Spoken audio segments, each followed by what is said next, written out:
Buenos días mis queridos estudiantes, espero que se encuentren todos muy bien. El día de hoy quiero que iniciemos la clase, todos cerremos nuestros ojos y nos dispongamos para hacer una oración. Quiero que cada uno desde su corazón hable con Dios. Recuerden que Él siempre escucha nuestras oraciones y vienen desde el corazón, que nos dé lo que más nos convenga, que nos proteja con su santísimo manto y que no permita que le pase nada malo a nuestra familia, ¿sí? Que nos proteja de esta pandemia que ha azotado mucho nuestro país, nuestra ciudad, ustedes saben, a nivel mundial. Entonces quiero que el día de hoy le demos gracias a Dios por un día más de vida y que se nos vuelva costumbre, muchachos, al dormir, antes de dormir, darle muchas gracias por todas las bendiciones recibidas durante el día. Bueno, el día de hoy, muchachos, vamos a desarrollar una actividad que corresponde más a la parte de la lingüística, de la literatura, y lo vamos a hacer entonces con unos ejercicios que vamos a desarrollar con una explicación punto por punto, que espero que entonces ustedes les sea muy de provecho este video para que puedan desarrollar la actividad. Estructura y análisis de textos de la colonia. Seguimos avanzando en nuestra cultura colombiana. También vamos a identificar algunos elementos de Latinoamérica, pero ya no estamos tan atrás en la era precolombina, en la etapa precolombina del país, sino que nos vamos adentrando en una sociedad ya un poco más independiente. ¿Listo? Entonces, capítulo 51, la L y la I son el número 51 en romano. Dice, desposorios de Jesús sacramentado con su alma y otras finezas. Siente una voz interior que la llama, dispónese a todo lo que sea voluntad de Dios. Hipérbole, fíjense que hay unos recuadros afuera del texto, son elementos paratextuales, muchachos, y nos van a clasificar todo el texto en algunos fragmentos. La hipérbole va a ser entonces una exageración, quiere decir que lo que vamos a encontrar en el primer recuadro va a ser una exageración, algo exagerado. En el segundo va a ser un tono confesional e íntimo, ¿sí? Va a haber de pronto una confesión. En el tercero la antítesis es como lo opuesto, ¿sí? Algo opuesto. Vamos a ver entonces de qué se trata. Las reminiscencias, muchachos, son los recuerdos, y en el último recuadro va a haber unas descripciones detalladas. Entonces vamos a ver de qué se trata. Fíjense en la bibliografía, dice Madre Francisca Josefa de la Concepción de Castillo, su vida, Fundación Biblioteca Ayacucho. ¿Sí? Vamos a encontrarnos, muchachos, con un texto de la colonia, de cómo era que se escribía antes en la Nueva Granada, ¿sí? Que así se llamaba nuestro país cuando lo conformaban Panamá, Ecuador, Colombia y Venezuela. Era la gran potencia de Latinoamérica. Y nos vamos a dar cuenta, muchachos, que pues estos primeros textos aluden mucho hacia cuando hablamos de pronto en un contexto más religioso. No había como otra cosa de que hablar. Fíjense que ahorita encontramos una literatura muy amplia que habla de las pasiones, que habla de zombies, de vampiros, ¿cierto? En la colonia, muchachos, entonces todo texto que acercara al hombre con Dios era considerado un buen texto. Seguimos. El enemigo no se descuidaba en atormentarme, llenándome el corazón de temores de muerte, proponiéndome que ahora en mi retiro y soledad me traería al pensamiento o imaginativa cosas más aborrecibles a mi corazón y a mi alma que la muerte más cruel que se pudiera padecer, o que las penas mismas del infierno con que echaba a Cíbar o hiel de áspides en el consuelo de mi retiro y llenaba de una noche de tinieblas espantosas el día que podía ser de mi descanso. Un día en particular, estando pensando en mi Señor Jesucristo, me pareció oír, aunque no con los oídos del cuerpo, una voz o amenaza que decía: «Yo te quitaré ese Cristo que tanto amas». Quedé turbada y confusa, temiendo las trazas del enemigo y mi propia vileza, miseria e ignorancia. Mas como ya nuestro Señor había venido conmigo, la providencia de llevarme a los pies del Padre Rector, allí había alivio y aliento en mis penas. Acordábame entonces nuestro Señor una misericordia que había usado conmigo en los tiempos de mi noviciado, o siendo recién profesa. Esto era que, pasando por el coro, a las cosas que se ofrecían, sentía en mi alma una suave y una voz fortísima, como que saliera de nuestro Señor sacramentado, y de mi alma que decía: «Quis nos separavit», ¿cierto? Es una expresión latina.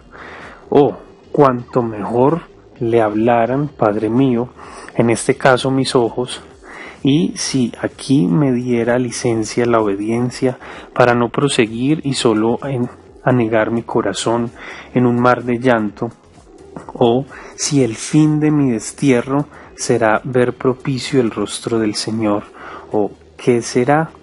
No sé cómo puede haber descanso hasta no salir de este gran cuidado, único, grande y terriblísimo».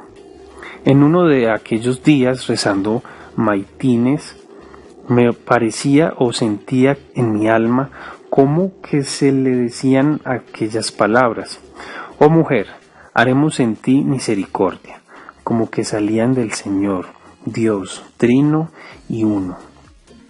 Quedó mi alma anegada en un mar de consuelo y de llanto, en un profundo abatimiento y agradecimiento a mi Señor Dios, y en el grande deseo y ansia de llorar mis culpas y gastar en eso lo que me durara la vida. Diré aquí una cosa, que no me acuerdo bien por qué tiempo me pasó, mas cuando voy diciendo la traía muy presente. Parecíame que desde una altura muy grande o una alteza muy interior me llamaban por mi propio nombre sin decir otra alguna palabra, y esto era repitiéndolo algunas veces con algún intervalo entre una y otra. Yo no entendía a qué se encaminaba en particular, mas deseaba que mi alma estuviera dispuesta para ejecutar la voluntad de su Señor, y pensando en qué conocía ser aquella voz de Dios, se me declaró con lo que sucede a los corderitos, que entre variedad de balidos conocen el de sus madres. Crecía en lo interior del alma el conocimiento y aprecio de las verdades eternas, conforme nos las enseña la Santa Fe y la Iglesia Santa, en particular el horror y temor a la culpa, el deseo de la limpieza del alma y el desamor a todo este mundo y a lo que hay en él, etc. Que todas estas cosas ponía nuestro Señor patentes, como si las viera, etc.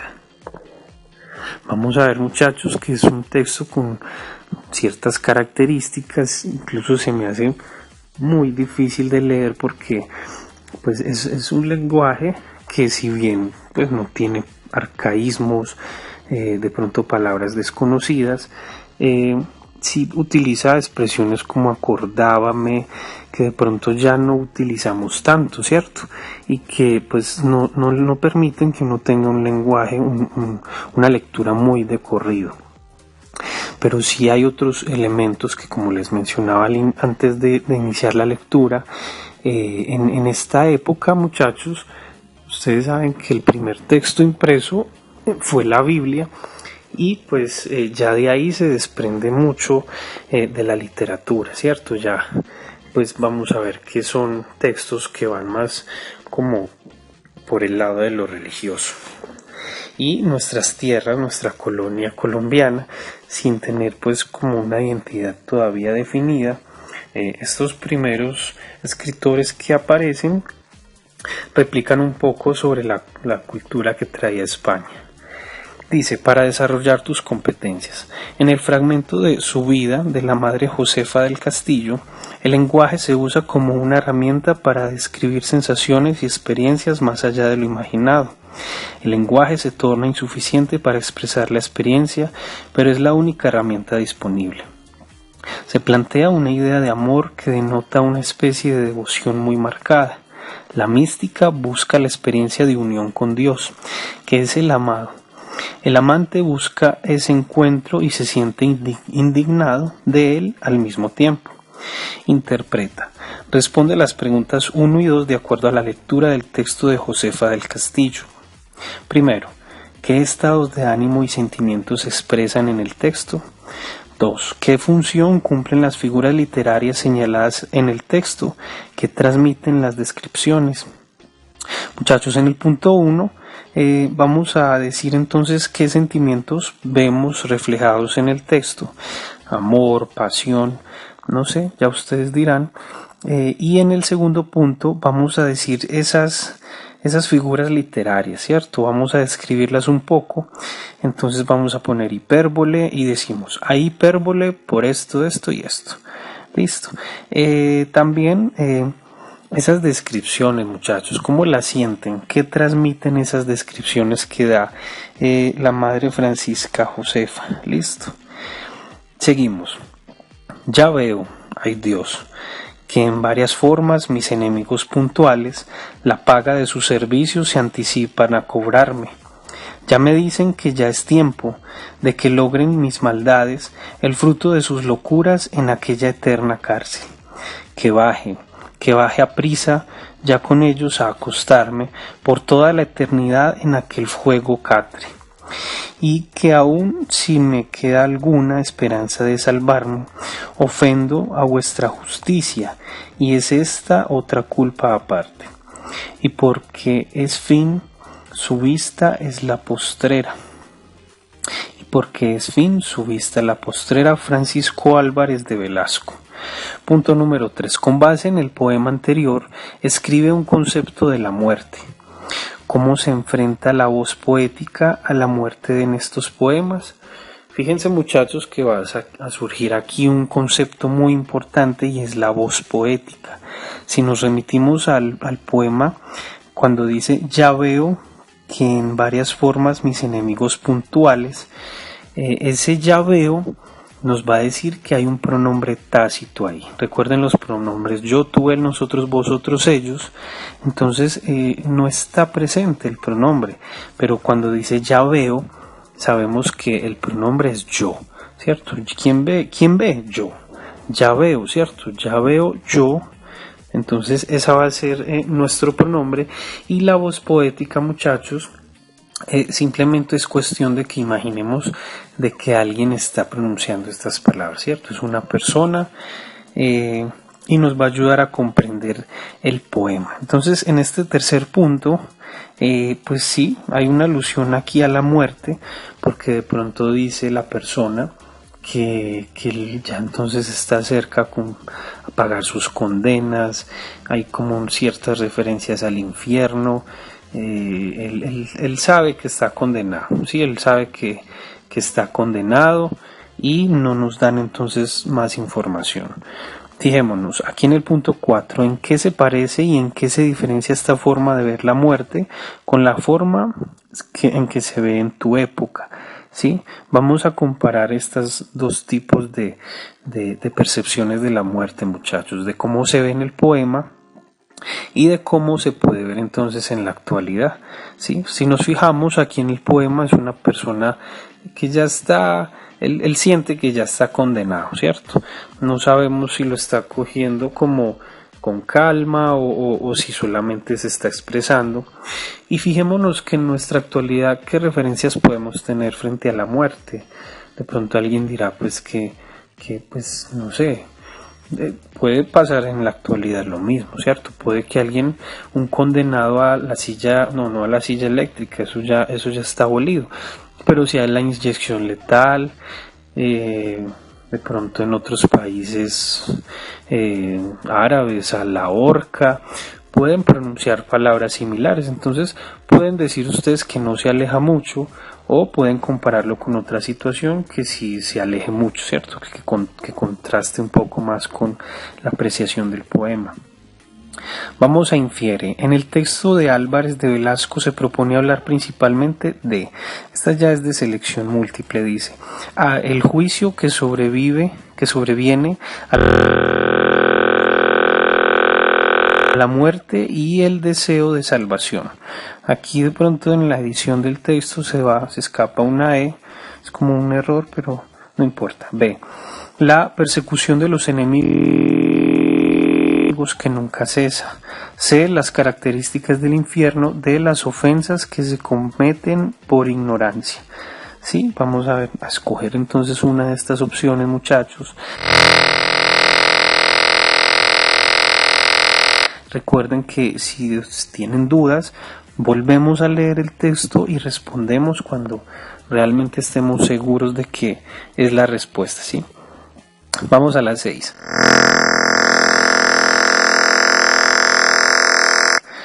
Una característica de estilo que se puede señalar del poema barroco es que A, se incluyen palabras de otros idiomas para hacerlo más interesante.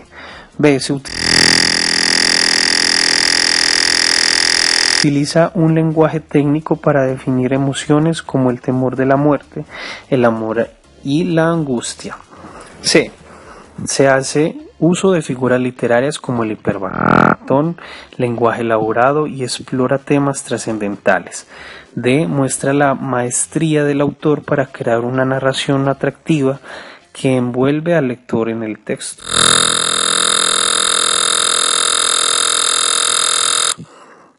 Podemos consultar el concepto de barroco, muchachos, y lo podemos ver en la página 54, que habla sobre la poesía barroca, el culteranismo, o lo podemos googlear, no hay problema. Listo. Investiga, consulta cuáles son las figuras literarias más usadas